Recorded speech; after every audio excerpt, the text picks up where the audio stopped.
to be really honest, I've been thinking about I would almost say finale from chapter 6 last time. I can't even tell if I screwed up or not. I mean, I made some choices, but I couldn't grasp the D-sword. And yet again, it would seem that Nanami is screwed either way. Since I did not get a bad ending, I think. Guess I'll see. I don't know. It was quite interesting, to say the least. Though it would soon be midnight, the turnstiles of the subways and some online are packed with people.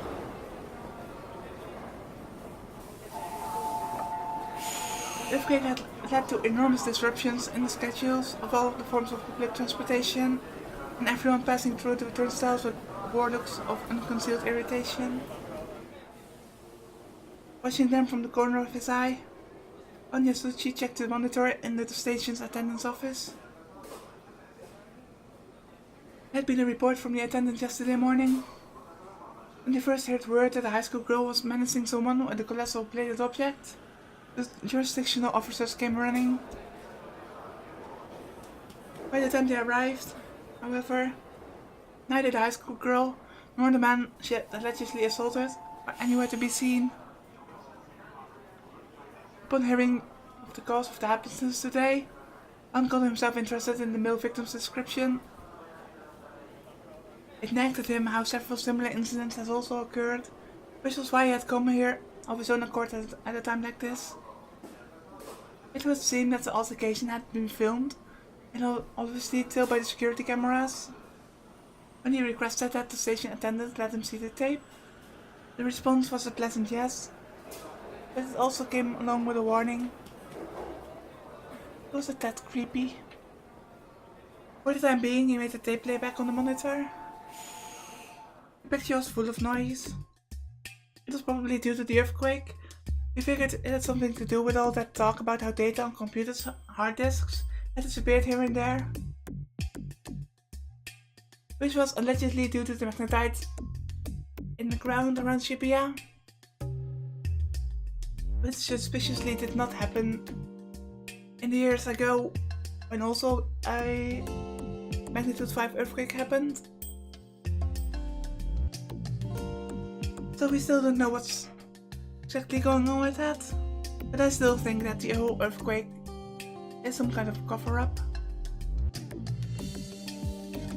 I mean, if they're able to just alter people's perceptions on such a large scale, it would be easy for them to just do something and make people perceive it as being an earthquake.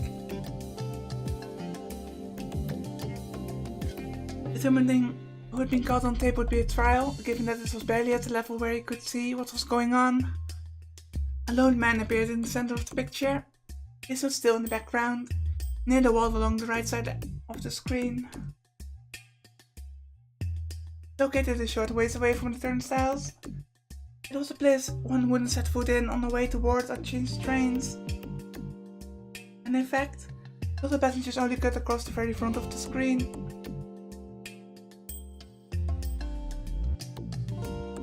The awful noise made it difficult to discern the man's appearance, but he was rather skinny and short. He wore a large rucksack on his back. Alan couldn't figure out what he was doing there. After he fast forwarded through about an hour of tape, a small change had probably took place. Several of the commuters who had been cutting across the screen walked up to the man and halted. Well, it almost appeared as though they were being pulled in by the man with the rucksack. Yeah, we all know what that rucksack is doing. It's the same thing in the park, where all the people went in the trance. It was really creepy. The mysterious part was how they showed no particular sign of starting a conversation with him. They stood in place and zoned out. Nor did several people who had halted appear to be acquainted with each other. They were different genders and ages, with no common ground between them. What in the world was going on? When Ben gazed at the monitor, cocking his head, a single girl entered the screen. A long-haired high school girl in the Summer Academy uniform. She headed straight for the man with the rucksack, one with the exact gait that came to mind when one thought of someone striding. The movement was clearly different from those who had stopped earlier. As a matter of fact, he pushed aside the loiterers and suddenly halted the man up by his collar.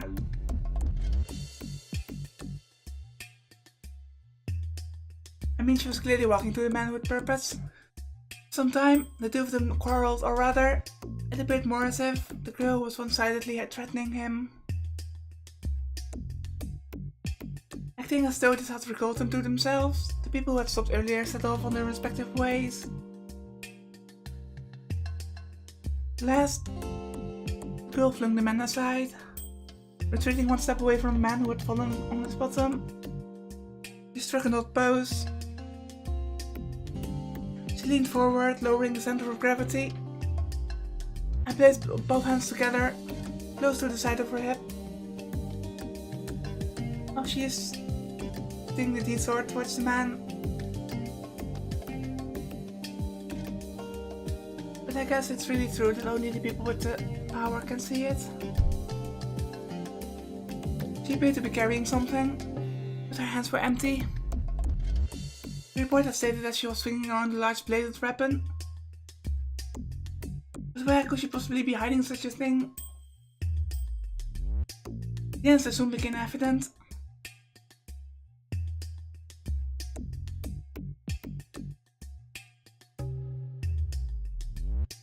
Without warning, the screen, the camera shook. This wasn't a form of noise. The way the hair and clothing of the passing computers fluttered made it clear that the camera doing the recording was actually shaking.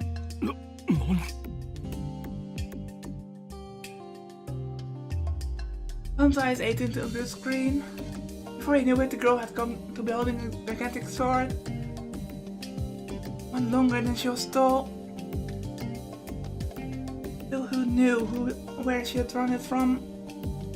He rewound the tape and confirmed it one more time. No matter how he looked at it, it seemed that the sword had come up floating up out of empty space. At least, the girl had come to her center of gravity low and stayed in place without budging an inch. No, this is something more than a party trick.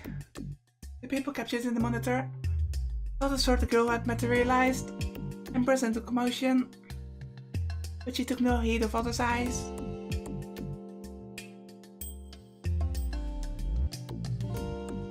The rucksack-bearing man, on the other hand, was blatantly terrified. He desperately scrambled up and tried to run away.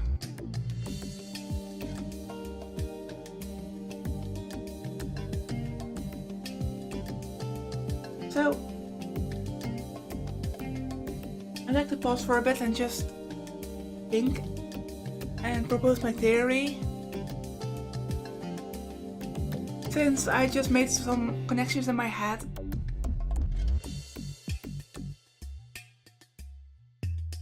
And those connections are the following. I don't think that Shogun is the Ninja perpetrator. Nor he is evil, per se. It's really weird since he said he had Nanami and Nanami was now basically bleeding, dying.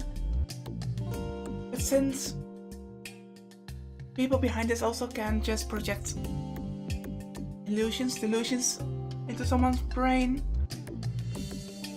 we can't confirm that if that's true, and we don't even know if Shogun is the one who had done that. Basically, I think that he is not behind this because he was etching. Basically, he was forcing Takumi to summon his D-sword to activate him. And I believe that these swords will have a similar function as the D-swords held by Senna here and by ISA. And Senna and ISA are clearly, at least Senna, is clearly fighting against the people with the rucksacks who try to control the masses. And also just alter everyone's perceptions.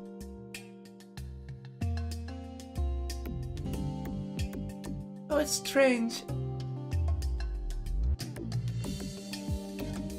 I guess I'm basically saying that I think that Senna, ISA, and Shogun are on the same side, on the same faction.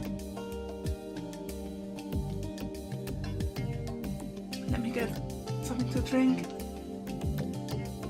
The heat wave is really bad. Anyway, that's what I think. I still have so many questions. The rucksack-bearing man, on the other hand, was blatantly terrified. He desperately scrambled up and tried to run away. The girl wouldn't permit this. Like I said, we all knew, we all saw what those rucksacks do. Chasing the man with the finely honed movements, she swung that enormous sword with ease. Like a fierce kill, the sword sliced apart the rucksack he was wearing. The force of the impact made him topple over. However, it didn't look like he'd been hurt. In reality, the officer who had come running to examine the scene after receiving a report about it had found not a single remnant of blood.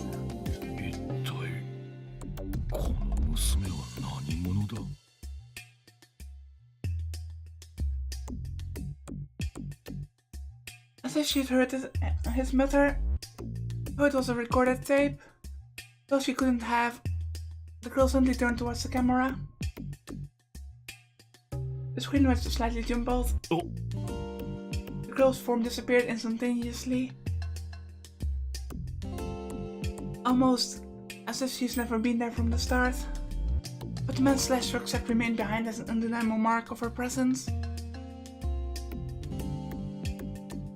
Though the visual noise made it hard to decipher, it was certain that she had vanished from the screen in less than a full second. Then we wound the film again. There was nothing unusual looking about the timestamp displayed at the lower right hand of the screen. In other words, this tape, it couldn't have been edited. If so, I was not supposed to explain away that girl and the sword. Feeling as though he'd seen a ghost or something, Don was left alone with his perplexity.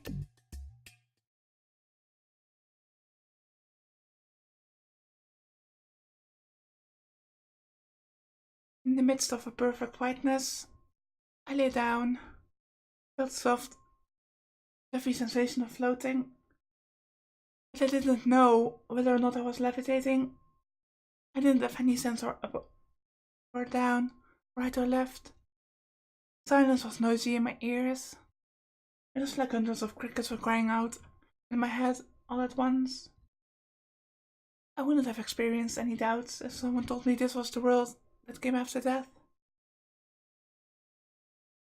For it was so monotonous, simple, tranquil, calculated, orderly, empty, and peaceful. Maybe this was what it felt like inside the mind of a Buddha who had achieved enlightenment. It was vastly different from being in my head. I wanted to stay here forever. The aggravation, bitterness, the hollowness of reality. I didn't want to taste such things. Just as I thought this to myself, noise started flying into the wide and previously soundless world. It was the sound of a door opening and someone's footsteps. They were drawing closer. Oni, 来たよ。Huh? 一緒、一緒。お兄、今日ね、ママね、いいもの持ってきたんだよ。はい、これ、プレゼント。手編みの帽子なんだよ。すごいでしょ、すごいでしょ。もう冬だしね。ナナね、帽子好きだから編んだの。使ってね。もう、お兄、無視しないでよ。あー、ご飯残してるじゃん。せっかくのカレーなのに。ちゃんと食べないとダメなんだよ。ねえねえ、病院のご飯って美味しくないって本当？でも食べないとダメ。起きろ、お兄。食べずに寝たら夜になってお腹空いちゃうんだから。Dawn's hand slid around behind my back, and I forced my body up. There, for the first time, I noticed that my eyes were closed.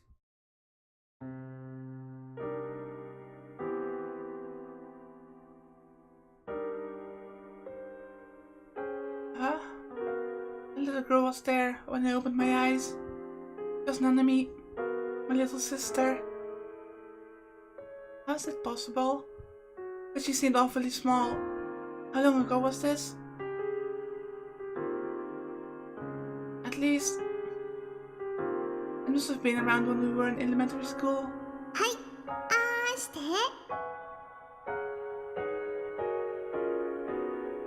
The young Nanami dipped the plastic spoon into the curry and held it out towards me. Game, this is just nasty. This is just really cruel. I hit her spoon holding hand.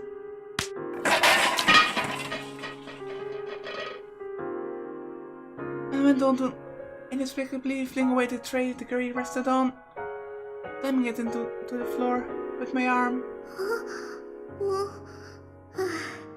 お兄、お行儀悪いんだ。お母さんに言いつけてやるぞ。I mean, having this flashback, just after we saw what happened last time.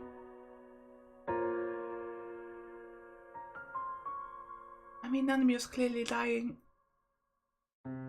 Nanami crouched to pick the whole tray off the floor, then brought the dish rack from the sink in the corner of the room and began cleaning.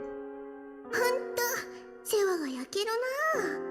I mean, I'm aware that this is a flashback, but still. ナナがいないと何にもできないんだから。Stop it already. I covered my face with both my hands and slowly closed my eyes. ごめんね。あなたを守ってあげられなくて。